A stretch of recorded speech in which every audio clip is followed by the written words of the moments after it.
Hey guys, and welcome to Quality Shot. And once again, we have Gill Gross with us from Monday Match Analysis, and we're going to be talking about all things tennis. A couple of topics, a couple of good topics, and a couple of, I guess, more left field topics that I'm sure we'll be talking about. But no Grand Slams, no huge tournaments. But I thought it'd be a good time to catch up with Gill, especially as he covered Moscow last week as well, which is really cool.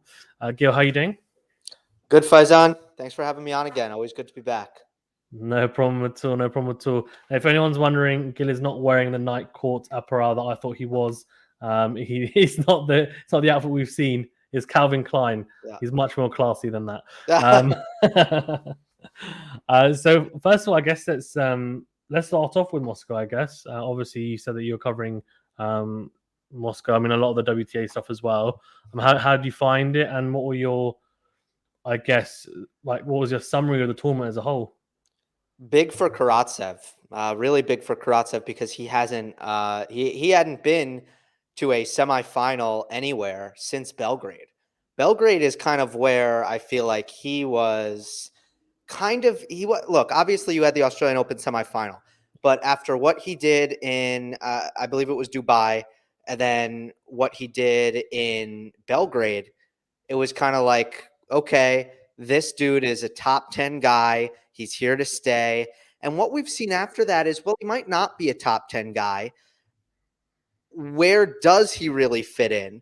This was an important result for him to kind of reintroduce himself as someone who can make a run at big events. Yeah, it's a 250, but again, he hadn't been to a semifinal anywhere since Belgrade, so that seems important for him. And then Annette Kontaveit on the women's side is just absolutely insane right now. The level she's playing, the movement is better than I've ever seen from her. There's nowhere safe to hit on the court. The forehand and the backhand, they are both punishing strokes. And she's very, very confident and clear-headed with the risks that she's willing to take.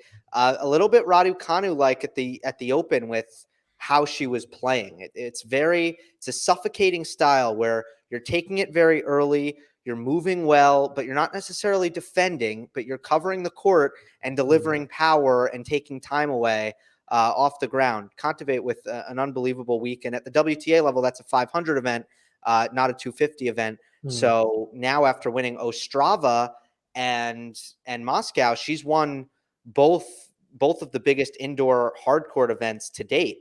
And now, we'll see what happens from here. Yeah, I mean, she's in red hot form. She really is. And it's interesting to see because I don't want to say she's come out of nowhere, but also she made the quarters at Indian Wells as well. Lost to Jabeur, and who's also been in very good form this year. Really like breakthrough year for her. But she, on the back end of the years, looked really strong. And Karatsev, as you said, is people think he's going to be a flash in the pan, the Australian Open, but then he proved, his worth in the tournaments after that and kind of went off the board. I think it was, as you said, it was after, that Belgrade. And also, he doesn't like the grass courts, went to Wimbledon, didn't really like it. And then from then on, it was just like all downhill from there. But so nice to see him back to winning ways as well. And I guess talking of winning ways, today actually Andy Murray finally beat Huber Hurkacz, which is a huge win for him because he kept on getting drawn against him either in first rounds or ended up going to face him in other tournaments and just kept on losing to him. Managed to finally break the duck, and I didn't see a lot of it, but I heard it was quite high level stuff, and for maybe what it could have been. And I mean, I wanted to ask you, obviously, it's interesting because he's had a lot of tough matches, a lot of close matches against some top players. Obviously against Tsitsipas in the US Open in the first round, beating Alcaraz recently as well, Indian Wells, then losing, to Zverev in a very, very tight match, I thought, in Indian Wells, and then recently as well. I think he's someone who is almost being competitive enough to be in the top 20. Like he played Diego Schwartzman and I covered that game and I watched it and I just thought he had a really grinding first match against TFO, which was like 3 hours and 45 minutes, 3 tiebreakers, like unprecedented. Played a decent level in there. And then, in the first set against Diego Schwartzman, he was 4-1 up in the first set. And then he just like threw it away. It was bizarre. His serve just completely went off the ball. And then he lost that set. Tiebreak in the second, just lost in straight. And he could have won that. Same with that Zverev match in Indian Wells. Here, it looks like he's got it done in 3 sets. And what do you think in terms of the matches that you have seen of him, in terms of his level and how it's maybe tracking, and the fact that he's managed to win today as well, where, I mean, look, these aren't master tournaments, these aren't Grand Slams, but in terms of the people he's beating, Hubert Catch is a top 10 player, are we starting to see some type of traction in his form? And I guess, look, I'm not going to say to you, is he going to be winning Grand Slams, but is this a positive thing? Can we see him now start to regularly beat people in the top 30, top 20? Yeah, this was huge for him today because I think there was something mental going on there. I feel like he's played with some insecurity for a while now, where when things start going wrong, he doesn't often snap out of it very quickly. He can go on long droughts. And then in crunch time, it just felt like he was not delivering the goods to a point where it became quite the pattern. And he clearly had the level at times in these matches against top players, but he wasn't winning big points. And that becomes kind of a self-fulfilling prophecy. Murray's such an intellectual. He thinks so much, and he's such a student of tennis that I think he's aware of all this stuff, which can make it way worse. When he's hasn't beaten a top 40 player this year, he knows that. I think some players might not think about that much, but I think that Murray was like, here we go again. Here we go again. Anytime that he blew a chance against a top player, he just needed this win. And it was going to come eventually for sure. And I watched the first 2 sets of that match. I'm going to watch the third later. Murray lost a match point in the second set. He didn't play the point horribly. He made a questionable decision, but it really was a point well saved by Hurkacz with the backhand down the line winner. But he just needed this win. I think he's off to the races now. I really do. I mean, right now he's 172 in the world, which makes it all that crazier that you say, I think he's got a top 20 level a lot. And I agree, but he's 172 in the world right now. I think this is the point where we see him make a very, very steady rise, because I think he just needed to get through the finish line one time, and now he's going to feel good and start believing. What has come is the strength and the fitness and the movement. And now he's gotten in this rhythm where he's playing week after week after week after week, and he hasn't needed to stop. And I think the result of that has been he's strong again. He's quick again around the court. His anticipation skills are back. So I think he's able to really feel good about his movement on the court again, which changes his whole inner workings of his mind. And his first serve is really big right now. That was a problem for a bit when he was coming back from the hip. So I really expect to see Murray make a lot of noise as long as he doesn't get injured again. That's the fear that can halt everything. But the reason Murray is playing well now is because he's developed a rhythm. He's playing every week. He hasn't needed to stop. Yeah, agreed. I was going to say that I guess it's all dependent on him staying injury free, isn't it? But yeah, I agree. If he doesn't get injured, then I feel like he's in a good spot.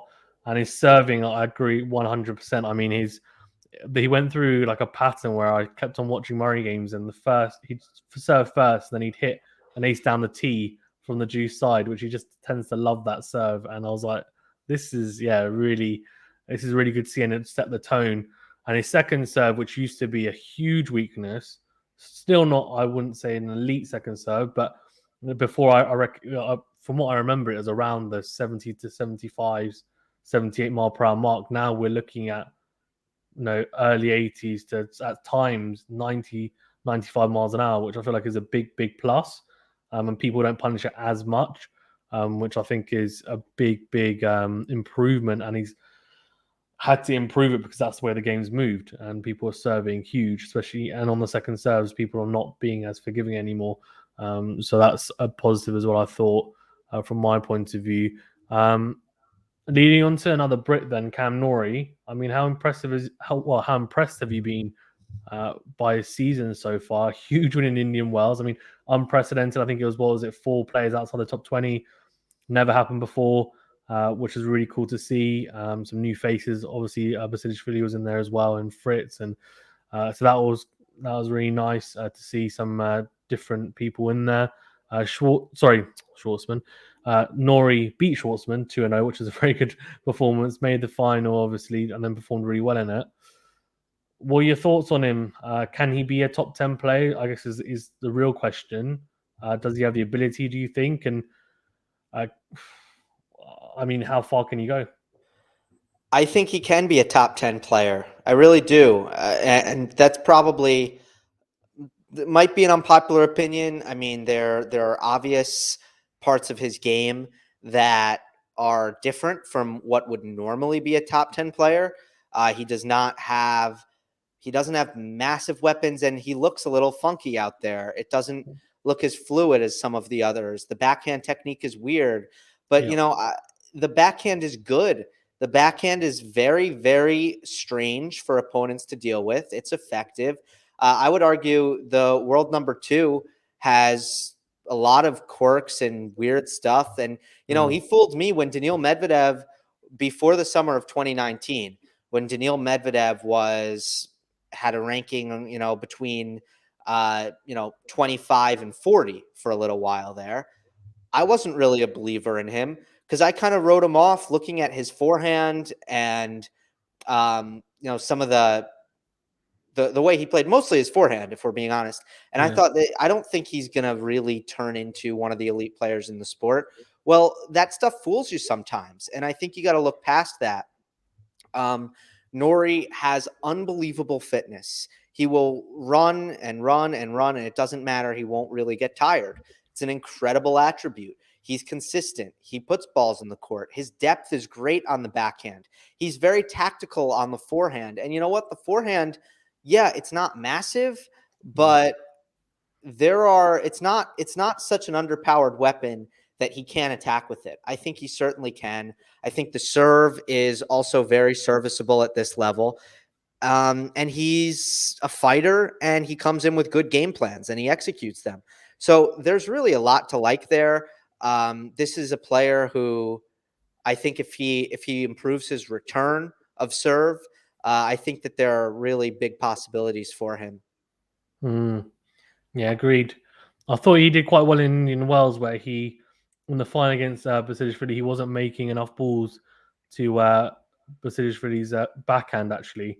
He was more kind of going down the middle with the forehand, going into the forehand of Basilashvili, and then eventually he just switched it up. He had the awareness to know, I think he was a breakdown in the first set, and he had the awareness to say, actually, I need to change it up. He changed it up and ended up winning the first set and then going on to win the second set as well.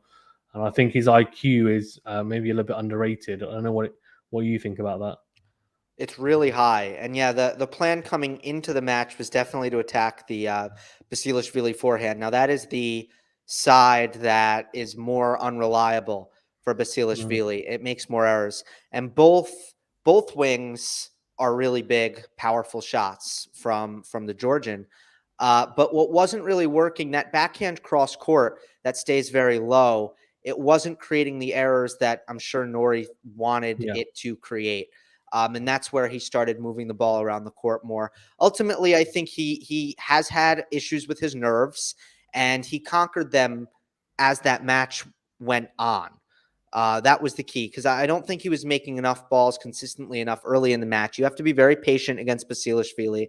And then eventually he went into lockdown mode, and the unforced errors dried up. And I just think he settled in. He came in with a very poor record in finals. I think 1-5 Yeah. tour level finals, and he was able to. At first it kind of looked like he wasn't really all there in terms of how loose and confident he was feeling, but eventually he found it. But absolutely, IQ, one of his best attributes, no question about it.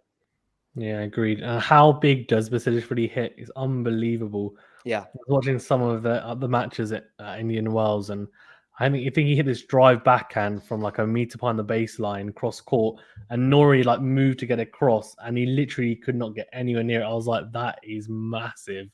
It's just crazy. I mean, it's not. It's the type of tennis that you watch, and it's exciting to watch when it comes off. But it's probably also you tear your hair out when there is such coming through, and that's obviously why he's not a top 10 player. But I was just thinking this guy's blessed with some phenomenal timing as well on both sides for the most part, which is interesting and just really really interesting to see. And it's not like a slap Del Potro forehand as well. He hits it with a lot of topspin, almost in Darlesque at times when he goes cross court. He has lots of different looks on the forehand from what it looks like, which is quite interesting as well. So I was just thinking this is a very unique player, but yeah. Kind of, I guess, a little bit of a different topic, and I think it's been leaked about the Australian Open. Obviously, I saw you commented on Twitter as well. Active as always. Follow Gill on Twitter. he's very active and some interesting stuff on there. And it's actually because of you I actually ended up having a look at it. But I think it was Ben Rothenberg managed to get a hold of the Australian Open, basically saying that unvaccinated players are able to come to play at the Australian Open, but I think they have to quarantine. I think it was for 14 days, if I'm not mistaken. Yep. So obviously that's a plus for some of the players who maybe are not so comfortable getting vaccinated, and that's kind of the rules in place. I'm not going to ask you what your stance is on like obviously getting vaccinated and stuff, because I think that's all personal. But in terms of the ruling, are you surprised that they may have been as lenient as they are? The reason why I say lenient is because I think a lot of people thought it might be slightly harsher, the terms potentially. Yeah, I'm not surprised because I don't think they had to go any harsher. I think as it is, there's not going to be a lot of players who are going to volunteer themselves for that quarantine. Now, I could be wrong. That's me speculating on how other players feel. But my sense is that players obviously felt like they were making a big sacrifice last year, and I can tell you that the consensus, just talking to people in tennis circles, former players at the U.S. Open and stuff, and even seeing what players have said publicly in press, nobody came out of that experience and thought, okay, let's do it again next year. That just wasn't it. So I don't really think they had to go much harsher. I think that we're going to see players who don't want to get vaccinated. I think we're going to see them skip the Australian Open. That would be my prediction for that. And also, it was the same thing last year, and there were no vaccination last year. But if you're going to quarantine 14 days, you're pretty much ensuring that you're not going to bring COVID into the country. So, I mean, my stance is always, I try to avoid commenting on someone else's politics, right? I'll comment on American politics, but not on YouTube. I'll do it somewhere else. Other places' politics, I won't comment on at all. But it seems like what they've done here is going to accomplish what they want to accomplish effectively. No, agreed. And you just mentioned that you think that people that don't want to get vaccinated will most likely skip it. So I'm going to ask you, do you think we're going to see Novak Djokovic there? Yeah, I would. If I were to predict, I would say that we do see him. I don't think he's happy about it. Based on his comments, I mean, I think it's, if we're going to make an assumption about his vaccination status, his comments clearly suggest that he's not. And I'll back that up by saying, if he were, wouldn't he just say that he's going to play the Australian Open? I mean, this becomes pretty simple. And then I think Novak is fearful of the backlash that he might receive for his true stance on vaccination. And he said that he's disappointed in how people judge the personal decision of vaccination. But the reality, at least in my experience observing right now, that doesn't really go two ways. I've never seen someone heavily criticized for being vaccinated. I haven't ever seen that. And maybe that's something that goes on in Serbia that I'm unaware of, but I have not seen that.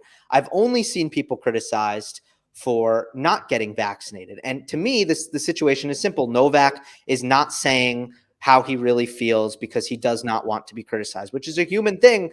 I get it. But I do think ultimately I think he'll either skip Australia or he'll get vaccinated. And I would lean he'll get vaccinated because, the risks are by all metrics, the risks are not large. There are millions and millions and millions and millions of people who have done this, and there are small risks of putting anything in your body, any medication, any vaccination, but the risks here, at least short term, what we've seen, they're not too significant. So I do think Novak will do it, although I don't think he does so happily. Yeah, no, I agree. I think that will probably happen. I mean, it's interesting because I kind of feel like he's quite he's got quite a strong view on it from what I've heard of in the past. So part of me also wouldn't be surprised if he just does skip it, despite obviously how important it could be considering his record there in the past. But it'll be interesting to see how that one goes. Actually, I guess we'll find out more come the new year for sure. Yeah. On the Paris Masters, I guess kind of looking towards that. How do you think one, the courts are going to play, and two, who are you looking at in terms of people to step up and perform well? Well, right now, I think the most interesting thing is the race between Rude and Hurkacz and Sinner and Norrie. Yeah, And Sinner's looking unbelievable right now. On an indoor hard court, I think he has the best chance of making a lot of noise and doing a lot of damage. I mean, he's won back-to-back titles here after winning last week in Antwerp, and he's got very dangerous weapons in still conditions where he's hitting really big and not missing a lot, very, very simply, and continues to just get better and better every week at a very scary rate. I do think that motivation is important here. I do think we could see a refreshed Daniil Medvedev. He has not played a lot of tennis recently. He did blow up against Dimitrov at Indian Wells. These conditions should be a lot better for Medvedev. He's a former champion in Paris. yeah, It's a low bouncing court, which always, I think, really helps Daniil. Zverev tends to not like that. If you're weighing in his chances, Tsitsipas is an interesting case right now. Really hasn't looked all that great since Roland Garros mentally. I think everything's looked fine, but mentally he's looked a bit frustrated for some reason, and I'm wondering when he's going to get out of that half rut. Rublev has been the same. Rublev has struggled, I think, mentally. I think he's been a little bit frustrated with the expectations that he's now put on himself. 2020 was really a breakout kind of season for Rublev in the respect that he came in totally under the radar. And now I think he expects more from himself, and he's frustrated that he's not reaching the heights that he's had. Berrettini's looked a little bit compromised since the thigh injury at Wimbledon. These are not great conditions for Rude. They're good conditions for Hurkacz, and I think he's a contender. But ultimately, I really do think we could see a breakout here from Jannik Sinner. If you're going by who's motivated right now, and I would make Medvedev the favorite, just to be clear. yeah. Who's motivated right now, and who might perform well in Paris based on the conditions? I land on Sinner. Yeah, I think Sinner is very, very exciting, and yeah, he hits such a clean ball, and as you said, in still conditions, it's going to be very, very hard to face someone like him. And yeah, I mean, Zverev hates the low bouncing courts, and Tsitsipas has just been. I don't think it would necessarily suit his game anyway, but I feel like, as you said, it looks like all the elements are there, but yeah, just looks a little bit lost, which is a bit strange for him. So we'll see how he goes as well. But her catch is an interesting one. Obviously, just losing today to Andy Murray, but knowing him, he'll bounce back. A sap, you would imagine. In terms of anything else? I mean, I think that's pretty much all from me. Is there anything you wanted to touch upon? Let's see. I don't know. Davis Cup teams announced today. Yeah. I don't know how are you feeling about your Brits? Yeah, I mean that obviously Norrie's in good form, and you've got Murray said he's not going to play. I think he also thought he wouldn't even get picked either. To be fair, which isn't a surprise. I think they've picked Skrupski as well. I think if I've even butchered his name there. To be fair, and then obviously we've got a couple of the the usuals in there. No Liam Brody for now, from what I can see. In the first 4 picks, which is interesting. I'm not sure how we're going to go, really. I feel like Dan Evans and Cam Norrie, I feel like there's a lot on their shoulders. A Yeah. lot. Whereas I feel like America, for example, even, and you guys have got, I'm not sure whether they've picked the team, but I'd imagine if they have, and everyone's fit, then they've got, Isner, Opelka, Fritz, Sock, for example. I've seen the Canada team. They've also got Shapovalov, Felix, Augerasiam, Popisel, and a few others in there. So Yeah. yeah, I feel like in terms of chances, I think pretty low, but they'll be hoping that Norrie carries on his red hot form and Dan Evans maybe picks up a little bit of form because he's dropped off a little bit. And then we do well in the doubles because you've got some good doubles players. Yeah, well, what do you think? And has the American team been announced as well? Yeah, it has. It's Isner, Opelka, Fritz, Sock, and Rajiv Ram. Yeah, I mean Rajiv Ram's a fantastic doubles player. So, and then you've Yeah. got people like Pelka and Isner who are just they're going to be very good at doubles anyway. So the Sock's a good doubles player as well. So Right. I mean, I will say, tough decision, bypassing Brooksby, yeah, who's been just so good of he late. has been. Yeah, Recent semifinal in Antwerp, and I mean, yeah. if you look at his tour record, I mean, it's really up there with the top guys. It is. Yeah, He's winning at over 66% as a rate. And then Tiafoe's been great this he's season been as really good. well. Yeah, But yeah, but he's been Isner's been phenomenal. somewhat consistent. Opelka's been up and down. The highs have been high. I think the biggest takeaway for me is how tough it is to pick this team. I don't think it's time for Yeah, the U.S. to contend again in Davis Cup, but yeah. I think Italy and Russia have the best teams, no Agreed. doubt. You didn't even mention Corda, right? I mean, that's the thing. That's Right, how. right. Korda That's also no, but now. I'll just that just shows how many options the US have nowadays, Yeah. which is good for US tennis. So, no, that him and Brooksby, I'm sure, will be regular fixtures in the next few years for the US for sure, and it's good, I think, for US tennis. Obviously, I feel like when tennis is booming in the US, it'll probably only be a good thing when those players are hopefully coming through. But yeah, I agree. Italy, obviously, they've got the young guns coming through, plus a mix of Berrettini. I don't know if I can quite classify him as a young gun. He's kind of coming into his prime, but they've got some really, really good players, and Russia, obviously, with Medvedev, Rublev, etc. So Karatsev and Hachinov as well. So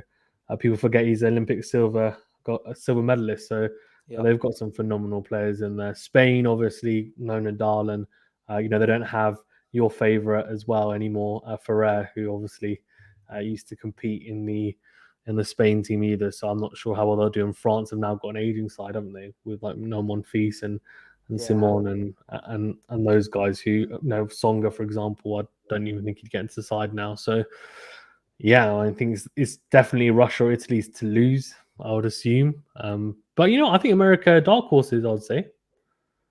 What was that? I think America dark horses.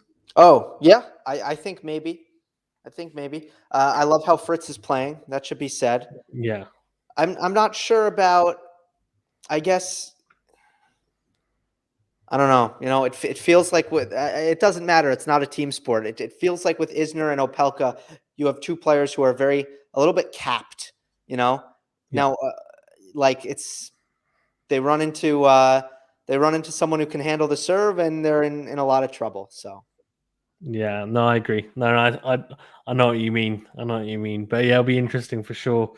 Um, yeah, I think that's all from me actually. So yeah, thanks Gil All for being right. on as always. I really appreciate it, and yeah, thanks for bringing up the Davis Cup. Actually, that's going to be really interesting to see how that goes. I'm really looking forward to the last few weeks. Obviously, Turin, the finals for the men's, and obviously in the women's. I mean, it's crazy the race for the WTA finals there. It's so open.